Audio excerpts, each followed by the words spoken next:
diplomatique entre les deux nations se manifeste également dans cet accord commercial, qui permettra le transit de marchandises dans les deux sens par les deux postes frontières. L'une des conséquences de cette impulsion diplomatique a été la réunion de haut niveau, RHN, qui s'est tenue à Rabat en février 2023, qui était présidée par Pedro Sánchez et le chef de l'exécutif marocain, Aziz Akanouche, au cours de laquelle des dizaines d'accords ont été paraphés dans divers secteurs très bénéfiques pour les deux nations. Dans cette dynamique, les négociations entre les comités interministériels mis en place pour l'ouverture des bureaux de douane de Ceuta et Melilla aux postes frontières entre les deux pays ont abouti.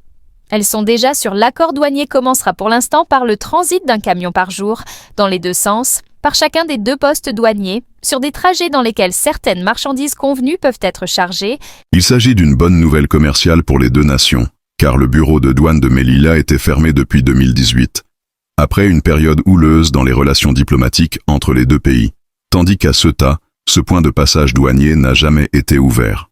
Pour l'instant, les échanges seront minimes et très réglementés dans cette phase initiale.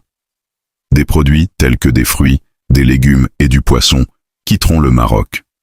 L'Espagne exportera des produits d'hygiène et de nettoyage, des appareils ménagers et de l'électronique. L'ouverture prochaine vise à créer un système de commerce douanier ordonné et réglementé entre les deux nations, qui sont actuellement en totale harmonie politique, économique et commerciale.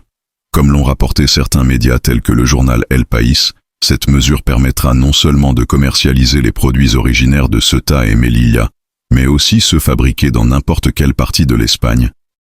Ce qui ouvre un scénario d'opportunité pour les commerçants et les hommes d'affaires des deux pays, puisque les produits de n'importe quelle enclave nationale seront autorisés à être commercialisés. L'objectif est de créer un système douanier ordonné et soumis à une réglementation après l'activité informelle et irrégulière de ces dernières années.